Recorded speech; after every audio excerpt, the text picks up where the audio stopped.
আসসালামু আলাইকুম। সবাইকে স্বাগত জানাই ফিশিং ট্রেডিশনের টাঙ্গন চ্যানেলের পক্ষ থেকে। আজ ২২শে শ্রাবণ ১৪৩২ বাংলা। আজ থেকে ৮৪ বছর আগে কবিগুরু রবীন্দ্রনাথ ঠাকুর আমাদের মাঝ থেকে চলে যায় এবং রেখে যায় অজস্র কবিতা, গান, উপন্যাস এবং নাটক।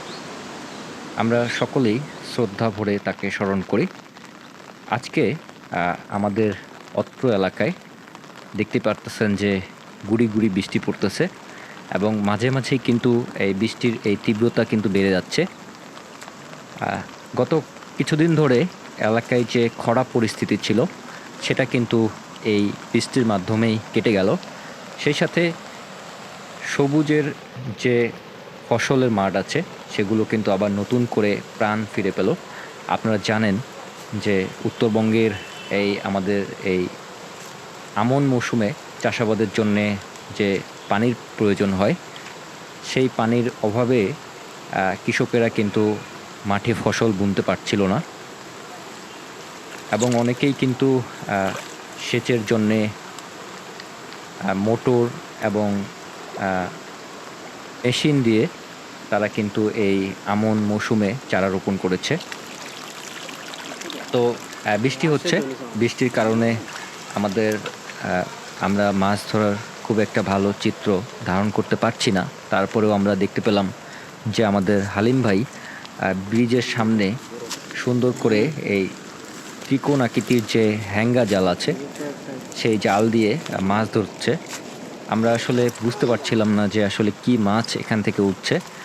তো আপনারাও আমাদের সাথে দেখুন এবং দেখার চেষ্টা করুন যে আসলে এভাবে কি মাছ ধরা সম্ভব হচ্ছে। তো যারা আসলে মাছ ধরে জীবিকা নির্বাহ করে, বিশেষ করে মাছের সাথে যাদের জীবন ওতপ্রোতভাবে জড়িত, আর সেটা যখন জীবিকার সাথে নিবিড় সম্পর্ক থাকে, তখন ঝড় বৃষ্টি কিংবা বাদল যাই হোক না কেন তাকে কিন্তু মাছ ধরতেই হবে। তো হালিম ভাই আমাদের সেরকমই একজন মানুষ। ইনি বলা যায় যে বছরে ৩৬৫ দিনই মাছ ধরে থাকেন এবং এক এক দিন এক এক পদ্ধতিতে কিন্তু মাছ ধরে থাকেন। তো আজকে আমরা দেখতে পাচ্ছি যে এই বৃষ্টির মধ্যেই ইনি এই বাঁধের সামনে বিভিন্ন জায়গায় এই হ্যাঙ্গা জাল ফেলতেছেন এবং দেখেন যে ছোট ছোট কিন্তু মাছ উনি ধরতেছে। তো এখন পর্যন্ত আসলে আমরা ভালো কোনো মাছ দেখতে পাইনি, আশা করি সামনে দেখা যাবে।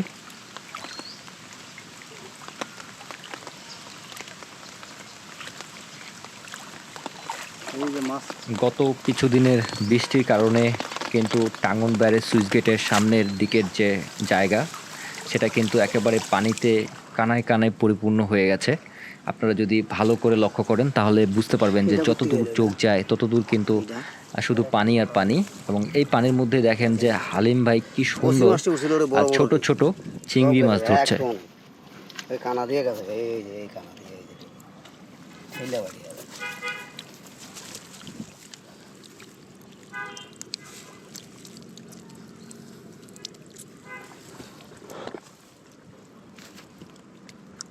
আমাদের এই অঞ্চলে চিংড়ি মাছ সাধারণত খুব একটা বড় হয় না, বিশেষ করে দক্ষিণবঙ্গের যেমন গলদা চিংড়ি থাকে সেরকম না।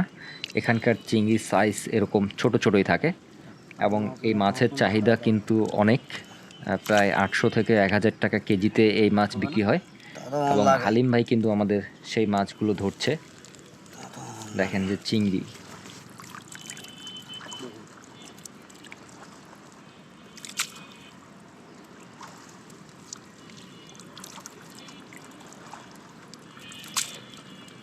যা যা যা দিয়ে একটা যা না গেলে আবার থাকবি করতে গা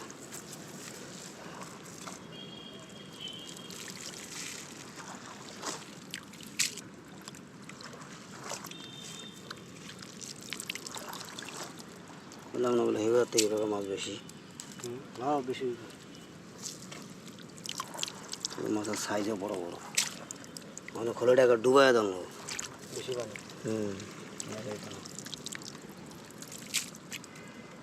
দুইটা গেলি দেখেন যে উনি জাল ঠেলে ঠেলে কি সুন্দর মাছ ধরছে। হ্যাঁ আর জায়গা জায়গাতে উড়ে উড়েছি। তো এই অঞ্চলে সাধারণত যারা মাছ ধরে জীবিকা নির্বাহ করে তাদের কোনো না কোনোভাবে তারা আসলে মাছ ধরতে পারে এবং তাদের দিন আসলে চলে যায়। আরেকটা খেলা দিয়ে দিবেন লাস্টে নষ্ট মাছ করে আসে। দেখেন যে কি সুন্দর ছোট ছোট চিংড়ি মাছ। আর সেই সাথে বাঁধ ছাড়া থাকার কারণে অনেকেই কিন্তু বাঁধের পিছন দিকে মাছ ধরছে। আপনারা যারা রেগুলার আমাদের ভিডিও দেখেন তারা হয়তো বুঝতে পারবেন যে এর আগের পর্বে আমরা যে ভিডিওটা দেখিয়েছি সেখানে কিন্তু বাঁধ ছাড়া ছিল একটা, এখন কিন্তু দেখেন যে বাঁধ কিন্তু 3টা ছাড়া। এর কারণ হচ্ছে প্রচুর বৃষ্টি হচ্ছে, যার কারণে পানির যে উচ্চতা তা বাড়তেছে এবং যার কারণে কিন্তু বাঁধ বেশি পরিমাণে ছাড়া আছে। এবং এই বাঁধ যখন বন্ধ করে দেওয়া হবে আবার, তখন কিন্তু আবার পিছনের দিকে মাছ ধরা হবে। তো অনেকেই ঝাঁকি জাল নিয়ে এসেছে এই জায়গায় মাছ ধরতে। আমরা এখন ঝাঁকি জাল দিয়ে কী ধরনের মাছ উঠতেছে সেই চিত্র দেখার চেষ্টা করব। তো এই উপরের এই রেলিং থেকে জাল ফেলানো হয়েছে।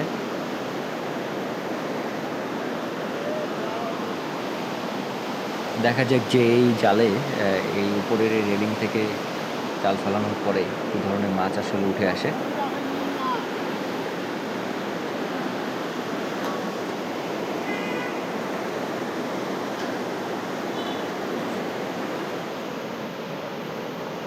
তো দেখেন প্রত্যেকেই কিন্তু যারা এখান থেকে ঝাঁকি জাল ফেলছে তারা কিন্তু প্রত্যেকেই ছোট ছোট যে দেশি প্রজাতির মাছ আছে তা কিন্তু ধরতেছে, পাশাপাশি কিন্তু বিদেশি কাঠজাতীয় মাছও উঠতেছে।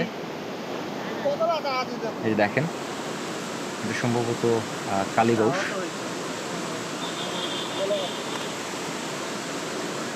তো যারা এখনও আমাদের চ্যানেলটিকে সাবস্ক্রাইব করেননি অবশ্যই চ্যানেলটিকে সাবস্ক্রাইব করে নেবেন এই ধরনের প্রাকৃতিক আমাদের এলাকার মাছ ধরার ভিডিও দেখার জন্যে।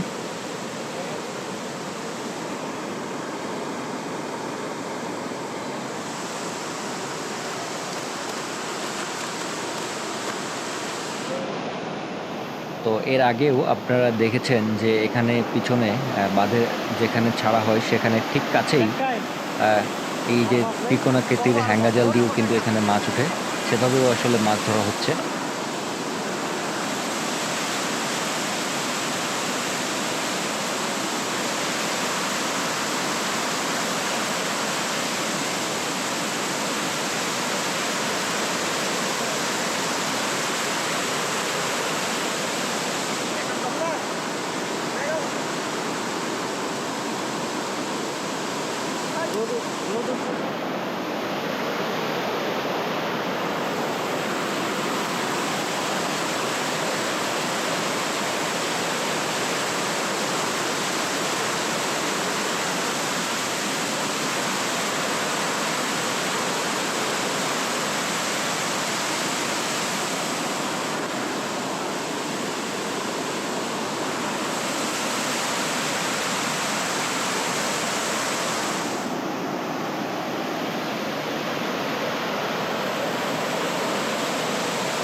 বড় বড় নিচে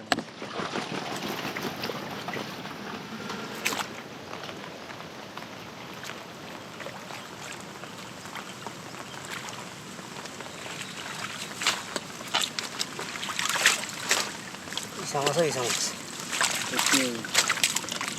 কমে দিই কইলে তুই 12টা বাজায় দিও। না না না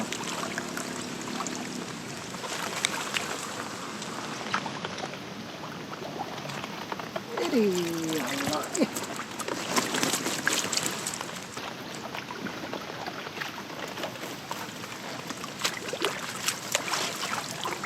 আরো বেশি হচ্ছে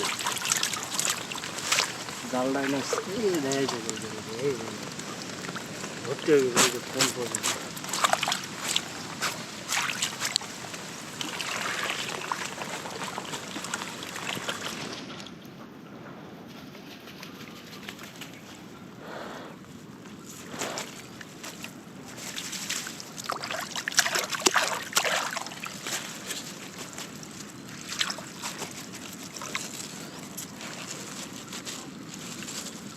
মেলা নিশা আমাদের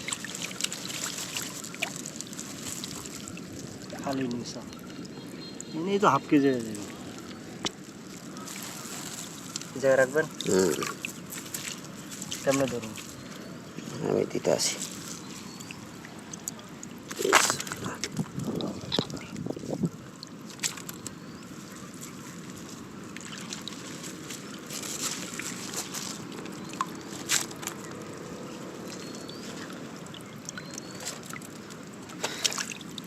পানি দিয়ে দেবো হ্যাঁ হ্যাঁ যে থাকবো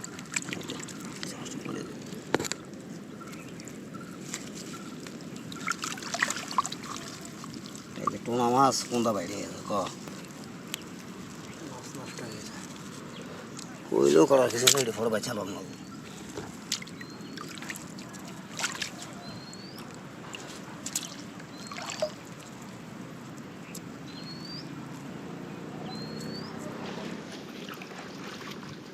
জঙ্গলে মধ্যে ঘুমানো ঘুরেছে ডর তো মনে হয় না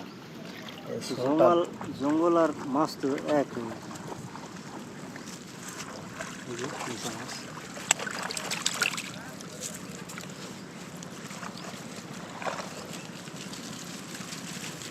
এইবারে তো ভালো হয়েছে খারাপ হয়নি হেবেতে বেশি বেশি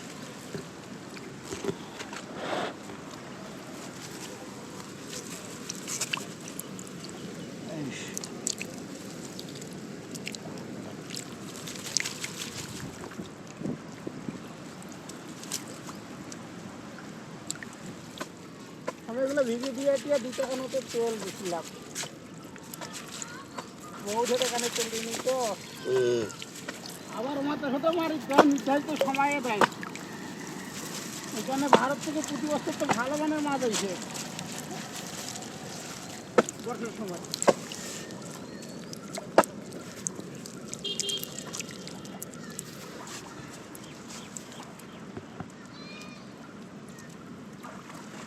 আমার মাথা নষ্ট হয়েছে না চোখ নষ্ট হয়েছে মাথা পা পানি গেলে বা রক্তযুক্ত মতো লাল লাল দেখা পাচ্ছি মাথা নষ্ট হয়েছে না চোখ নষ্ট হয়েছে ওই হবে আর কি একটা হইলে